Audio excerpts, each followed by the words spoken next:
Welcome back. आज हम class 11th economics का चैप्टर 10 स्टार्ट करेंगे, इकोनॉमिक प्लानिंग इन इंडिया। इस चैप्टर में हम इकोनॉमिक प्लानिंग के बारे में स्टडी करेंगे। दैट इज इंडिया की इकोनॉमी को ग्रो करने के लिए, डेवलप करने के लिए गवर्नमेंट ने इकोनॉमिक प्लान्स बनाए थे। दैट इज हर 5 ईयर्स में गवर्नमेंट इकोनॉमिक प्लान्स बनाती हैं, जिसे हम 5 ईयर इकोनॉमिक प्लान्स के नाम से भी जानते हैं। ऑलराइट, इस चैप्टर में हम डिटेल में इकोनॉमिक प्लानिंग के बारे में स्टडी करेंगे। चैप्टर स्टार्ट करते हैं। लेट्स सी, सबसे पहले इंट्रोडक्शन देख लेते हैं। In the year 1950, the government of India established the Planning Commission. तो 1950 में इंडियन गवर्नमेंट ने प्लानिंग कमीशन का इस्टेब्लिशमेंट किया था। That is planning commission create किया था 1950 में। अब प्लानिंग कमीशन का क्या काम होगा? इकोनॉमिक प्लान्स बनाना। Alright, the prime minister has been designated as ex officio chairman of the planning commission.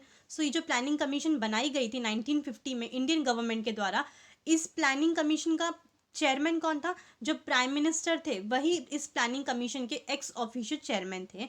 Planning Commission consisted of experts from various fields such as banking, finance, industry, etc. It was responsible for the formulation of economic plans. ये जो planning commission था, इस planning commission में अलग अलग sectors के जो expert थे, वो सारे के सारे एक्सपर्ट्स इस प्लानिंग कमीशन के अंदर थे। जैसे कि बैंकिंग सेक्टर हो गया, फाइनेंस सेक्टर है, देन इंडस्ट्री सेक्टर है। तो हर एक सेक्टर के जो एक्सपर्ट्स हैं वो इस प्लानिंग कमीशन के अंदर इंक्लूडेड थे। और इनका क्या काम था? इकोनॉमिक प्लान्स बनाना, किस तरीके से कंट्री का इकोनॉमी डेवलप होगा, ग्रो करेगा, और क्या क्या प्लान्स बनाने चाहिए, इकोनॉमिक प्लान्स कौन कौन से बनाने चाहिए, सो दैट कंट्री की इकोनॉमी जो है वो डेवलप कर सके, ग्रो कर सके। ये इनकी जिम्मेदारी थी। दैट इज इकोनॉमिक प्लान्स को फॉर्मुलेट करना, इकोनॉमिक प्लान्स को बनाना। ऑलराइट, आगे देख लेते हैं। Let's see very then meaning and definition of economic planning. अब इकोनॉमिक प्लानिंग का मीनिंग क्या है, उसका डेफिनेशन क्या है, देख लेते हैं। Economic planning is a time-bound program to achieve certain objectives with the help of available resources by the planning authority. Economic planning क्या है? ये टाइम बाउंड प्रोग्राम है, मतलब एक पर्टिकुलर टाइम जो है वो पहले से फिक्स किया गया है, डिसाइड किया गया है। उतने ही टाइम में जो ऑब्जेक्टिव बनाया गया है उस ऑब्जेक्टिव को अचीव करना है, और जितना रिसोर्सेज अवेलेबल है उस पर्टिकुलर अवेलेबल रिसोर्सेज का यूज़ करके जो ऑब्जेक्टिव हमने डिसाइड किया है उस ऑब्जेक्टिव को हमें अचीव करना है। ये होता है इकोनॉमिक प्लानिंग। और ये जो पर्टिकुलर ऑब्जेक्टिव्स हैं वो कौन डिसाइड करता है? Planning authority. Alright, that is की प्लानिंग कमीशंस के अंदर जितने भी एक्सपर्ट्स हैं वो सारे के सारे एक्सपर्ट्स जो हैं ये पर्टिकुलर जो प्लान्स हैं वो फॉर्मुलेट करते हैं, और एक पर्टिकुलर टाइम पीरियड के अंदर ही वो जो पर्टिकुलर ऑब्जेक्टिव है उसको अचीव करना है, जितने रिसोर्सेज अवेलेबल है उतने रिसोर्सेज का यूज़ करके। ऑलराइट, ये मीनिंग था। देन डेफिनेशन देख लेते हैं। यहाँ पे 2 डेफिनेशंस गिवन है इकोनॉमिक प्लानिंग का। Very first definition is according to doctor H.D. Dickinson. तो क्या है इनके according economic planning? Let's see. Economic planning is the making of major economic decision such as what and how much to be produced, how, when and where it is to be produced, to whom it is to be allocated by the conscious decisions of the determined authority on the basis of comprehensive survey of the economy as a whole.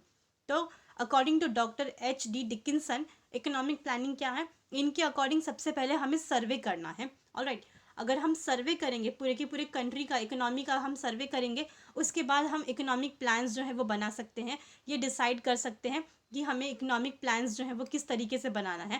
That is क्या बोला है यहाँ पे? Economic planning जो है ये काफ़ी बड़ा मेजर डिसीजन है, छोटा मोटा कोई डिसीजन नहीं, बिकॉज हम कंट्री के लिए पूरा का पूरा प्लान बना रहे हैं। कंट्री की इकोनॉमी को ग्रो करने के लिए अगर हम प्लान बना रहे हैं तो वो बहुत बड़ा मेजर इकोनॉमिक डिसीजन है। इसके अंदर क्या डिसाइड किया जाता है? What and how much to be produce, that is हमें क्या और कितना प्रोड्यूस करना है, और how, when and where it is to be produce, that is कैसे हम प्रोड्यूस करेंगे, कब प्रोड्यूस करेंगे, कहाँ पे प्रोड्यूस करेंगे, to whom it is to be allocated by the conscious decision of the determined authority. और ये जो पर्टिकुलर चीज़ें हैं किसको हमें अलोकेट करना है, कौन प्रोड्यूस करेगा, कहाँ डिसाइड करेगा, तो ये सारी चीज़ें जो है वो पर्टिकुलर अथॉरिटी डिसाइड करती है। बट ये सारे जो डिसीजंस है वो पहले सर्वे होता है, उस सर्वे के बेस के ऊपर ये सारी की सारी प्लानिंग्स जो है वो डिसाइड की जाती है। ऑलराइट, फिर जाके इकोनॉमिक प्लानिंग बनती है। Next is according to Mrs Barbara Wootton. तो इनके अकॉर्डिंग इकोनॉमिक प्लानिंग क्या है? Planning is the conscious and deliberate choice of economic priorities by some public authority.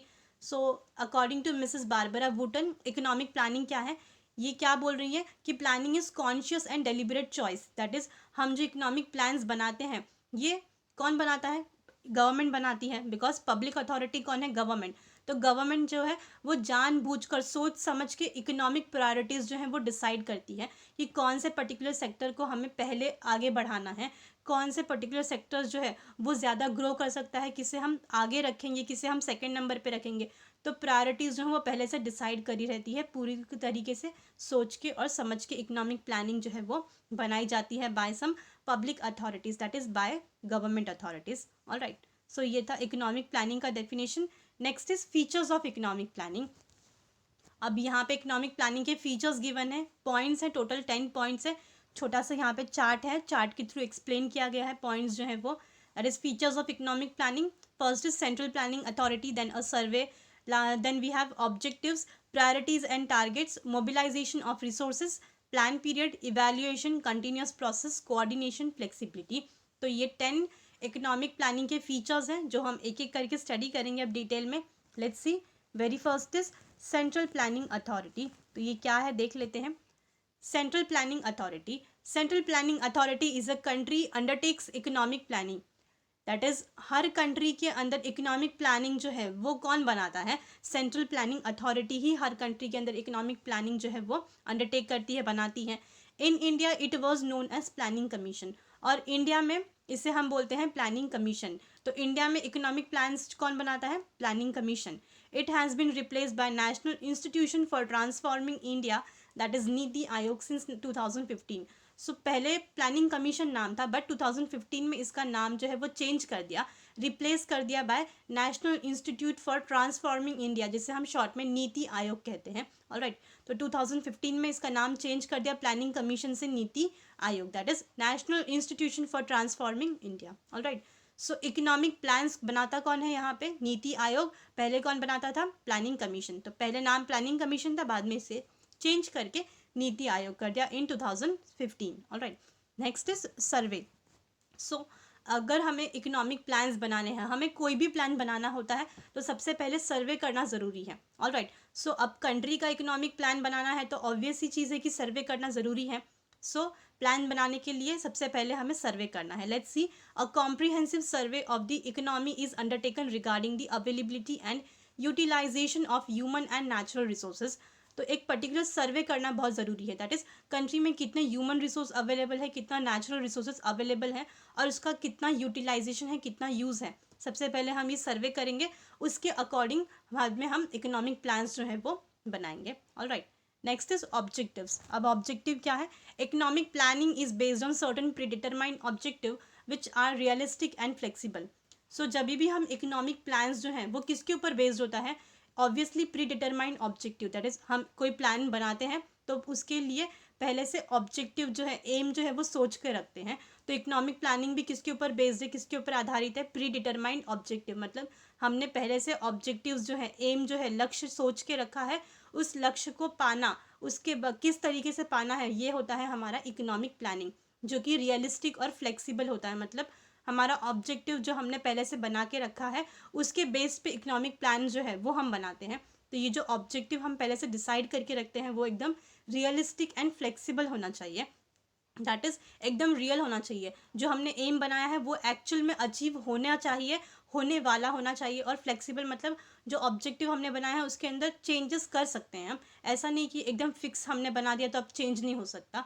जब भी हम कुछ प्लान बनाते हैं तो वो रियलिस्टिक होनी चाहिए, दैट इज़ रियल में वो अचीव होना चाहिए, और उसके अंदर कुछ चेंजेस चाहे तो हम कर सके, ऐसा प्लान बनाना चाहिए, ऐसे ऑब्जेक्टिव्स हमें बनाने हैं। Alright, next is priorities and targets. तो अब प्रायोरिटीज एंड टारगेट्स क्या है, priorities are fixed according to the importance of each sector for accelerating economic development. तो प्रायोरिटीज मतलब पहले कौन सी चीज़ आनी चाहिए, बाद में कौन सी चीज़, मतलब कौन से सेक्टर को पहले डेवलप करना है, कौन से सेक्टर को बाद में डेवलप करना है। तो प्रायोरिटीज़ हमें पहले से डिसाइड करके रखनी है। अब प्रायोरिटीज़ किसके ऊपर बेस्ड होती है, वो डिपेंड करता है कि कौन सा सेक्टर एक इम्पॉर्टेंट है, कौन से सेक्टर को हमें ज़्यादा ध्यान देना है, सो दैट हमारा जो कंट्री है उसका इकोनॉमिक डेवलपमेंट जल्दी हो सके। सो जो सेक्टर ज़्यादा जल्दी इकोनॉमी को डेवलप कर सकता है हम पहले उसको ज़्यादा से ज़्यादा प्रायोरिटी देंगे, उसको इंपॉर्टेंस देंगे। Alright, target is the concrete step toward the attainment of objective, और टारगेट हमें डिसाइड करना है, लक्ष्य हमें डिसाइड करके रखना है, और ये जो टारगेट है यही हमारा एकदम कॉन्क्रीट स्टेप है towards the attainment of objective. तो ही हम टारगेट डिसाइड करके रखेंगे तो हम अपने ऑब्जेक्टिव को अचीव कर सकते हैं। Alright, next is mobilisation of resources. अब जो रिसोर्सेज है दैट इज ह्यूमन रिसोर्स है, नेचुरल रिसोर्स है, उसका मोबिलाइजेशन होना ज़रूरी है एक जगह से दूसरे जगह तक। Alright, the resources needed for planning are mobilise through various sources like taxation, domestic savings, deficit financing, public डेब्ट, एक्सटर्नल असिस्टेंस एक्सेट्रा। तो जितने भी रिसोर्सेज अवेलेबल है उसका मोबिलाइजेशन जो है वो ज़रूरी है, बिकॉज हम प्लानिंग बनाते हैं। अब इकोनॉमिक प्लान बनाया है तो हर जगह पे रिसोर्सेज का मोबिलाइजेशन होना चाहिए, रिसोर्सेज अवेलेबल होना चाहिए। तो वो किस तरीके से रिसोर्सेज का मोबिलाइजेशन होगा, मतलब एक जगह से दूसरे जगह तक रिसोर्सेज किस तरीके से जाएंगे, थ्रू टैक्सेशन। टैक्स जो है वो जो टैक्स गवर्नमेंट अप्लाई करती है, ऑलराइट, टैक्स चार्ज करती है, तो उसके वजह से पैसे, कैपिटल जो है वो एक जगह से दूसरी जगह पे मोबिलाइज होते हैं। देन डोमेस्टिक सेविंग्स हैं, डेफिसिट फाइनेंस, पब्लिक डेब्ट, एक्सटर्नल असिस्टेंट। तो ये सारे के सारे सोर्सेस हैं जिसके थ्रू हम रिसोर्सेज को एक जगह से दूसरे जगह तक लेकर जा सकते हैं, मोबिलाइज कर सकते हैं। Alright, next is plan period. अब हमने प्लान बनाया है, बिकॉज हमने पहले ही देखा था इकोनॉमिक प्लानिंग जो है वो किसके ऊपर है, वो टाइम बाउंड है। दैट इज एक पर्टिकुलर टाइम पीरियड के लिए फिक्स है, और उतने ही टाइम में हमने जो ऑब्जेक्टिव डिसाइड करके रखा था वो ऑब्जेक्टिव हमें अचीव करना है। सो प्लान पीरियड होना ज़रूरी है कि कितना टाइम डिसाइडेड होना चाहिए एक पर्टिकुलर ऑब्जेक्टिव को अचीव करने के लिए। So plan period varies as per needs. In countries like India planning is generally for a period of 5 years. So plan period जो है वो हमेशा अलग अलग होता है एज पर द नीड्स, जितनी ज़रूरत है उसके हिसाब से जो प्लान है, इकोनॉमिक प्लान्स का जो टाइम है वो चेंज होते रहता है। बट इंडिया जो कंट्री है उसके अंदर जो प्लानिंग है वो जनरली 5 ईयर्स के लिए होती है। इसके लिए इंडिया का जो इकोनॉमिक प्लान होता है उसे 5 ईयर प्लान कहा जाता है। Alright, next is evaluation. Evaluation का मतलब होता है चेक करना, टाइम टू टाइम चेक करना ज़रूरी है। अब हमने कोई प्लान बनाया है, नॉर्मली भी अगर हम कोई प्लान बनाते हैं तो हम टाइम टू टाइम चेक करते हैं ना कि वो प्लान प्रॉपरली काम कर रहा है कि नहीं कर रहा है, और अगर काम ठीक से कर रहा है तो ठीक है, और अगर ठीक से नहीं कर रहा है तो कहीं पे कुछ लूप होल है, कहीं पे कुछ प्रॉब्लम है, तो उसको रेक्टिफाई करना ज़रूरी है। ऑलराइट, तो हमने इकोनॉमिक प्लान्स बनाए, दैट इज़ कंट्री को डेवलप करने के लिए, कंट्री की इकोनॉमी को ग्रो करने के लिए अगर हम कुछ इकोनॉमिक प्लान बनाते हैं। अब गवर्नमेंट इतना बड़ा इकोनॉमी का प्लान बना रही है तो obviously government time to time उसको चेक करेगी, इवेल्युएट करेगी। Alright, so periodic assessment such as midterm appraisal is done to incorporate necessary changes in priorities and targets of the plan. So time to time assessment मतलब check होना ज़रूरी है कि जो काम हो रहा है वो प्रॉपरली हो रहा है कि नहीं हो रहा है। मिड टर्म अप्रेजल मतलब क्या होता है यहाँ पे कि बीच बीच में चेक करते रहना ज़रूरी है कि जो काम हो रहा है, जो प्लान हमने बनाया है वो प्रॉपरली एग्जीक्यूट हो रहा है कि नहीं, वो प्रॉपरली चल रहा है कि नहीं, और अगर कुछ ज़रूरत है, कहीं चेंजेस करने की ज़रूरत है प्रायोरिटीज़ में, टारगेट्स में, तो वो यहाँ पे चेंजेस किए जाने चाहिए। Alright, next is continuous process. So economic planning is a continuous process. It aims at economic development of the country. So economic planning जो है ये continuous process है। ऐसा नहीं कि हमने 5 साल का एक बार economic plan बना लिया उसके बाद हम economic plan नहीं बनाएंगे। हमें continuously economic planning जो है वो बनानी पड़ती है, करनी पड़ती है। हर 5 ईयर में इकोनॉमिक प्लान्स बनते हैं, बिकॉज इकोनॉमिक प्लान अगर हम बनाते हैं तो उससे क्या होगा, कंट्री का जो इकोनॉमी है वो डेवलप होगा, ग्रो करेगा। Alright, so it is a continuous process. Next is coordination. State of the country also undertakes economic planning along with the centre. So centre government, जो सेंट्रल गवर्नमेंट है और state government है वो एक साथ में मिलकर काम करती है। इकोनॉमिक प्लानिंग जो है उसको एग्जीक्यूट करने के लिए, उसको प्रॉपरली अच्छी तरीके से फॉलो करने के लिए central government and state government को साथ में मिलकर काम करना है। ऑलराइट, कोऑर्डिनेट करके एक साथ में मिलकर काम करना है। दस coordination between the central and state is insured. इसके लिए स्टेट गवर्नमेंट और सेंट्रल गवर्नमेंट के बीच में कोऑर्डिनेशन होना ज़रूरी है। इसके अगर वो लोग मिलकर काम करेंगे, एक दूसरे के साथ में कोऑर्डिनेट करके काम करेंगे तो इकोनॉमिक प्लान्स जो बनाया है गवर्नमेंट ने वो अच्छी तरीके से एग्जीक्यूट हो पाएगा। Alright, next is flexibility. So flexibility क्या है, central planning authority maintains flexibility in its approach. तो सेंट्रल प्लानिंग अथॉरिटी है जो, जिस मतलब दैट इज इंडिया में सेंट्रल प्लानिंग अथॉरिटी है, ऑब्वियसली यही क्या करती है, इकोनॉमिक प्लान्स जो है वो बनाती हैं। ऑलराइट, तो ये अपने काम के अंदर फ्लेक्सिबिलिटी जो है वो हमेशा रखती है, बिकॉज एक बार प्लान बना लिया तो ऐसा नहीं कि हमने ये जो प्लान बना लिया तो अभी इसमें कुछ चेंजेस नहीं किए जा सकते। फ्लेक्सिबिलिटी का मतलब होता है चेंजेस। तो प्लान बनाया है तो उसमें कुछ ना कुछ चेंजेस जो है वो टाइम टू टाइम होते रहने चाहिए, ये ज़रूरी है। This makes it possible to incorporate necessary changes in the plans as per requirement during its implementation. तो यहाँ बोला भी गया है क्या कि जो चेंजेस है वो बहुत ज़रूरी है, फ्लेक्सिबिलिटी बहुत ज़रूरी है, बिकॉज टाइम टू टाइम अगर जहाँ पे ज़रूरत पड़ती है, जहाँ पे ज़रूरी है, अगर हमने प्लान इम्प्लीमेंट कर दिया, दैट इज़ हमने प्लान जो है उसको इन यूज़ डाल दिया है, इम्प्लीमेंट कर दिया है, लागू कर दिया है, और जहाँ पे ज़रूरत पड़ती है, कभी कभी ज़रूरत पड़ती है प्लान्स के अंदर कुछ चेंजेस करने की, तो जहाँ पे ज़रूरत है, ज़रूरी है, वहाँ पे हम चेंजेस कर सकते हैं। तो प्लानिंग ऐसी करो जहाँ पे चेंजेस करने के लिए एकदम इजी हो और पॉसिबल हो। ऑलराइट, ऐसा प्लान नहीं बनाना चाहिए जो एकदम रिजिड हो, जहाँ पे कुछ चेंजेस किए ना जा सके, ऐसा प्लान नहीं होना चाहिए। सो सेंट्रल प्लानिंग अथॉरिटी जब भी प्लान्स बनाती हैं तो वो अपना अप्रोच ऐसा रखती है कि उसमें चेंजेस किए जा सकते हैं, बिकॉज ज़रूरी होता है टाइम टू टाइम चेंजेस करना। ऑलराइट, सो यहाँ पे जो 10 पॉइंट्स थे फीचर्स के वो कंप्लीट हुए। So that is features of economic planning का जो 10 पॉइंट्स था वो पूरा का पूरा कंप्लीट हुआ। सो यहाँ पे स्टॉप करते हैं। सो आई होप आपको इस वीडियो का पूरा जो टॉपिक था वो समझ में आया होगा। सो इस वीडियो में हमने chapter 10 that is economic planning of India, ये पर्टिकुलर चैप्टर स्टार्ट किया, जिसमें हमने इस चैप्टर का इंट्रोडक्शन कवर अप किया।